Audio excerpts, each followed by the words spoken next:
Thank you, Conor. Thank you, Joe, for inviting me to tropical Donegal for this important cultural, political event, a seminal event. And it's unthinkable that I would be the last speaker in Joe Mulholland's 3.5 decades of stewardship of this cultural event. So I'm assuming that that's not going to happen. Last year, my friend Susan O'Keeffe asked me to read a Yeats poem in neighbouring Sligo. Every day somebody was invited to read such a poem, and I picked Easter 1916 because I thought it was an apt for what we were facing. And the line that stood out to me, even in school, is the same one that Gary referenced, and that is, "Too long a sacrifice can make a stone of the heart." Our theme today comes obviously from a different line from that same poem. But it is the hardening heart line that strikes me as the most apt for today's politics. Too long a sacrifice has been endured by our people for the past 8 years, and it has hardened people's hearts.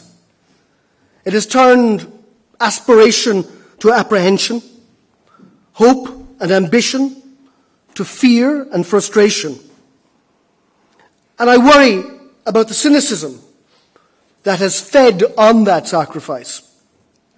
I profoundly disagree with Nora, and I agree with her with so many things, that there's somehow a new truth and validity to be found in social media. The one thing I tried to do in the duration of the last number of months was to say that there is such a thing as objective truth. There is a fact. But on social media, everybody's opinion is equally valid. So if I believe today is Tuesday, well then, today is Tuesday, and how dare you have a counter-opinion? And you've trolls. They're not valid, opinions in general. Political parties organise them to savage people. And not only politicians, you read about sportsmen and so on. And too many independents elected to high office have been unwilling to accept the collective cabinet responsibility outlined in Bunrock the Heron. I worry about the growth in support for politicians whose platform is that I refuse to obey the law of the land. It's perhaps too soon to warn that things fall apart, the centre cannot hold, and mere anarchy is loosed upon the world. But we certainly find a resonance in the Second Coming's warning that the best lack all conviction, while the worst are full of passionate intensity. And most of all, I worry about what the erosion of responsible politics at the hands of those passionate anarchists will mean for those described so well by Gary, the most marginalised. Because it is those that are struggling with poverty and disadvantage who depend most on a functioning, viable state. Reading over these poems again, it's easy to be caught up in such worries. Easy to look around and ask, was it for this that the wild geese spread the grey wing on every tide? But it is more important to remember that there is always a choice between chaos and a bright new dawn. I believe that we must always seek to turn ourselves towards the bright new dawn. I didn't go to any imaginary school, but I was brought into politics with passion. Just a couple of months ago, we went through the general election. And as the chairperson has said, it was a particularly bruising one for my party and for many of my friends and colleagues. I believe we worked hard in government for 5 years. We believed then, and still believe now, that we did a great deal of good. We raised the minimum wage in a meaningful way in the worst of times twice. We oversaw a reduction in the unemployment rate from 15 to 8% and it's falling, creating 140,000 new jobs.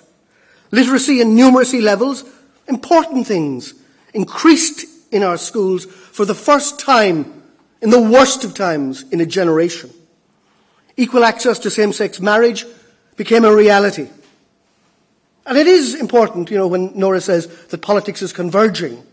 We couldn't get Fine Gael to agree to that in 2011, to write it into the programme for government. So it's converging if you're there with passionate argument to make the case and put it on the agenda. But most importantly, if you look back on the years we were there, the days of real concern about the very viability of our nation has receded. Our contribution will be judged by history, but I think any fair assessment will conclude that at least we left the country in a better place than we found it. We knew then, and perhaps we even know much better now, that many mistakes were made along the way. And I, for one, readily acknowledge that, and that we must show humility in recognising and addressing those mistakes, and work to rebuild the trust of those who voted for us and gave us their confidence. Whatever our achievements or whatever our errors, the Irish people delivered their verdict. And as I say, it was a bitter pill to swallow. Many colleagues, honourable and passionate public servants, were cast aside. Many in the media wondered then, and still wonder now, whether my party has a future. But as we've done for 104 years, we paused and reflected. We picked ourselves up and dusted ourselves down. We did so knowing that we share a belief in a better society, and a belief that the Labour Party was and remains the best vehicle to deliver a better society. Since my election as leader, I've been reflecting, as Conor has said, on how we take immutable values that draw people into the party and refresh our thinking for the challenges that modern Ireland in 2016 now face. We've always been a social democratic party in the mainstream of European social democracy.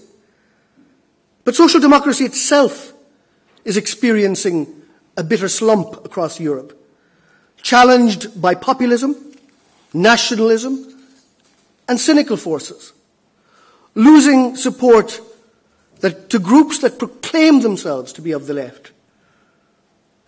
But those electoral success of those parties depends on maintaining poverty and anger, not alleviating it. The British Labour Party has its own factions and torments right now.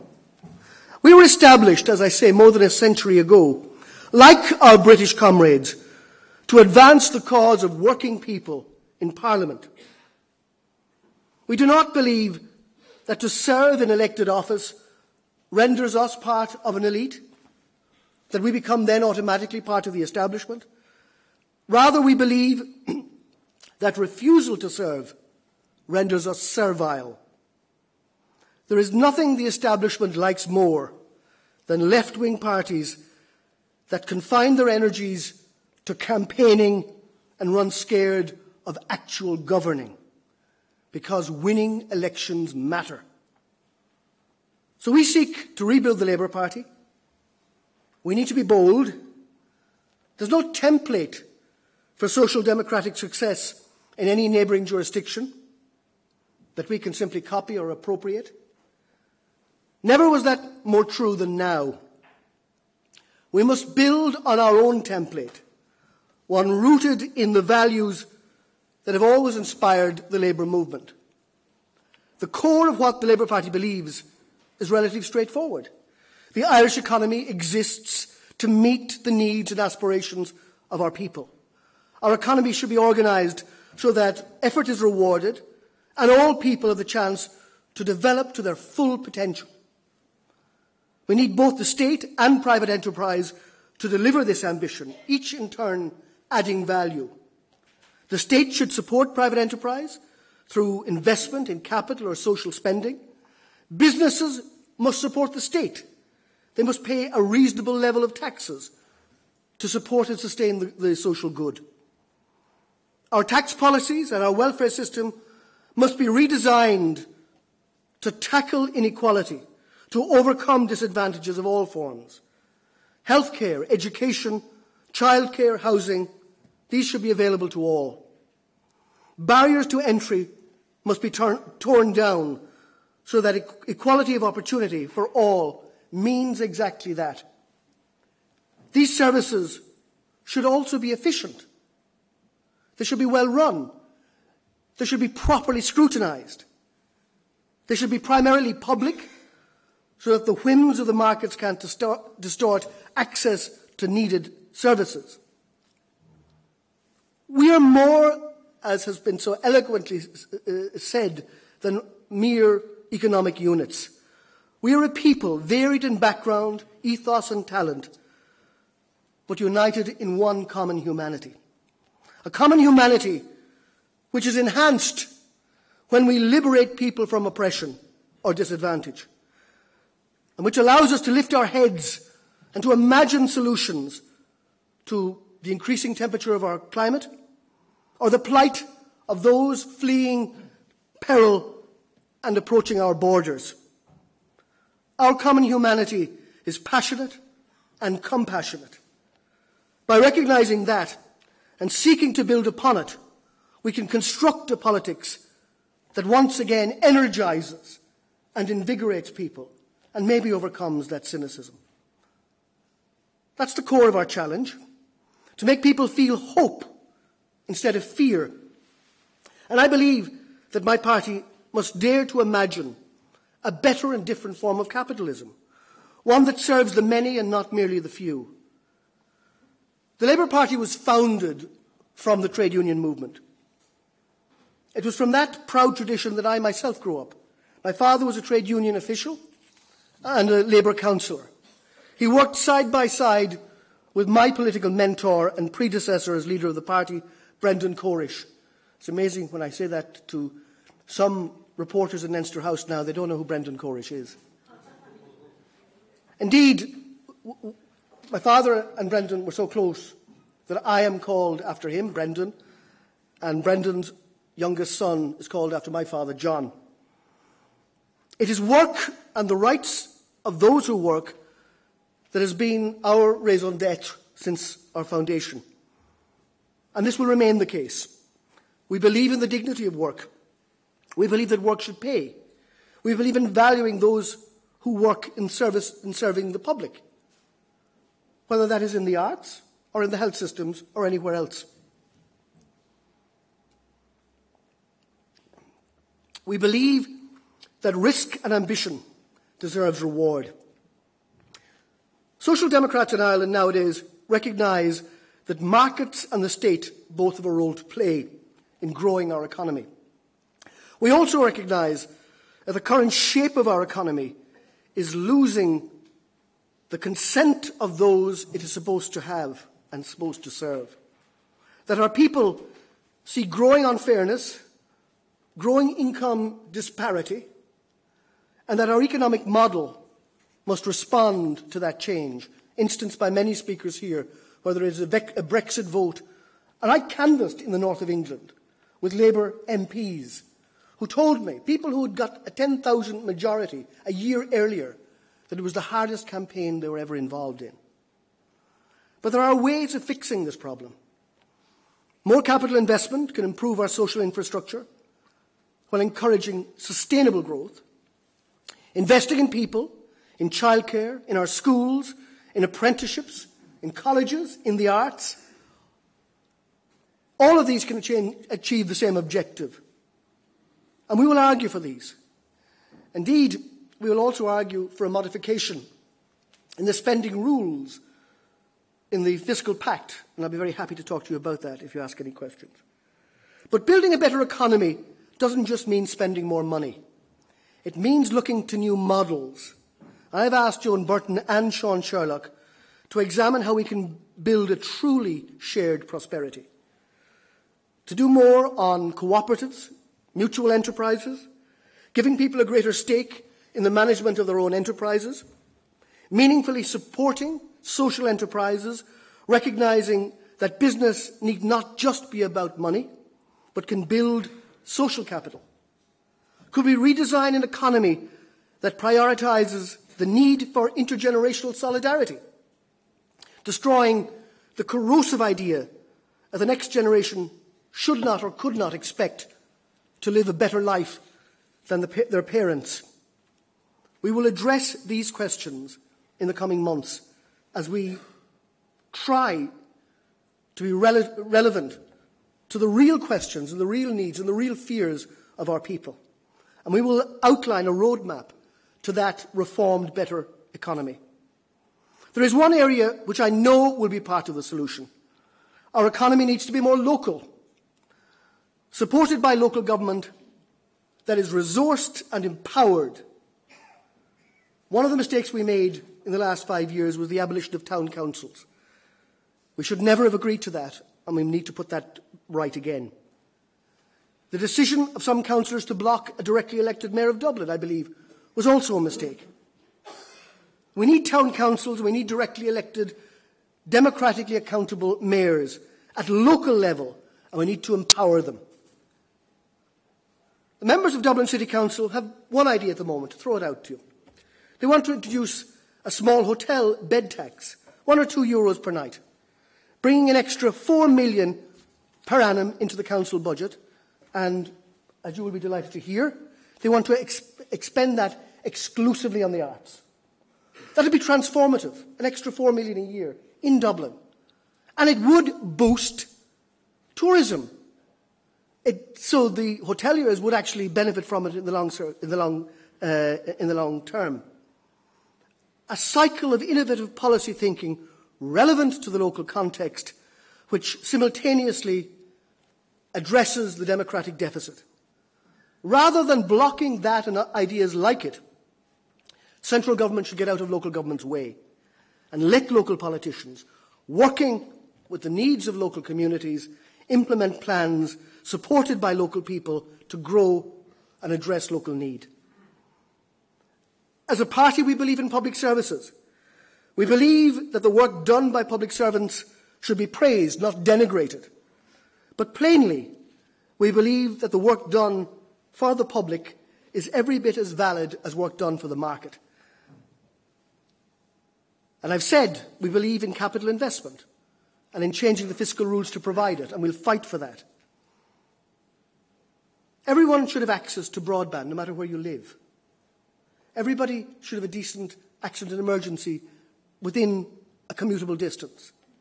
And we must find ways to reinforce social housing so that the right to shelter is one that is vindicated by all. We must argue for social investment. We must argue for reform, because it is right that our people should continually expect public services to improve. After all, that is the heart of the social contract. In a democracy, we ask people to elect local government or national government, and in turn, the compact is we will make things better. Our people must pay taxes. They should make a meaningful contribution through work, through engagement in their communities, through supporting their own families. And in return, the state makes some basic guarantees to individual liberty, to the provision of high-quality public services, to a promise that we can look forward in the next generation to even better standards than this. The long, long sacrifices of our people over the last decade have undermined that basic notion. But we surrendered the idea of a social contract at our peril. Liberty and the right to live a free life, free of injustice, has long been the focus of my party. We are Ireland's Social Democratic Party, but in many ways we are also Ireland's Liberal Party. Labour in government sounds like a million years ago, but I was actually the minister to do it. In January of '93, legalised contraception. We gave people the right to divorce and to remarry. We decriminalised homosexuality and fought for the referendum that delivered marriage equality. We legislated for workforce equality in the 1970s and again in the 1990s. And just last year, we continued this work by removing discrimination against gay and lesbian teachers. Some argue that this work is done. I don't. Last month, we published a bill to make local schools prioritise local children, regardless of whether they've been baptised or not.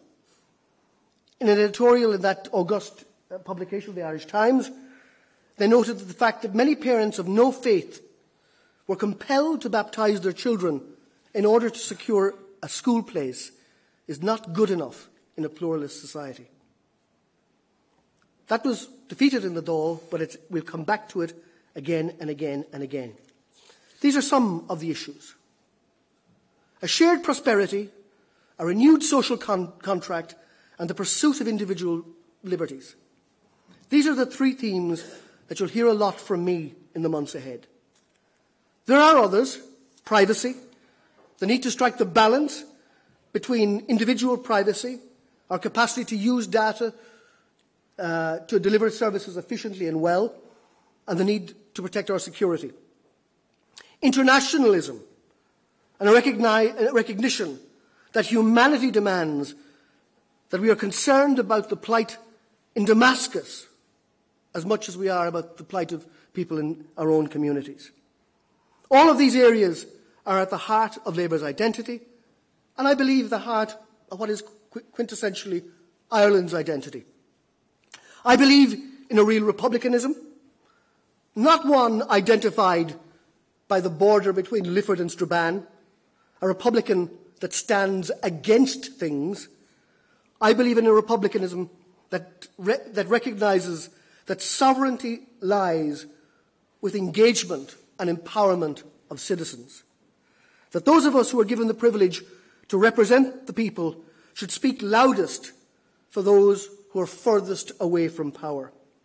That engaging our citizens is a task for all of us, and one that cannot be shied away from. As the chairman so delicately put it, my task is to rebuild the Labour Party. 5.5 years ago, I walked into the Department of Public Expenditure. One of the first people who came into me was the president of one of the leading banks in the world. And he said, good luck with the job. He said, you have the worst job in Europe. So having done that for 5 years, I thought I'd take an easier one on. You know the famous line, I'm sure many people here know it, that at one other critical juncture for the Labour Party, the parliamentary party were gathered, and Frank Kluski was in the meeting, and Michael D. Higgins was absent. And it was a rather important meeting, so Frank said, where's Michael D? And he was told that Michael D was down in Tipperary discussing world peace. And Kluski famously said, typical of Michael D, given the task of saving the Labour Party or saving the world, he took the soft option. To turn once more towards aspiration, to turn towards hope and ambition, and to put apprehension and fear and frustration and cynicism behind us. That's our task. The terrible beauty can once more be born, and I'll give it my damnedest effort to do that. Thank you.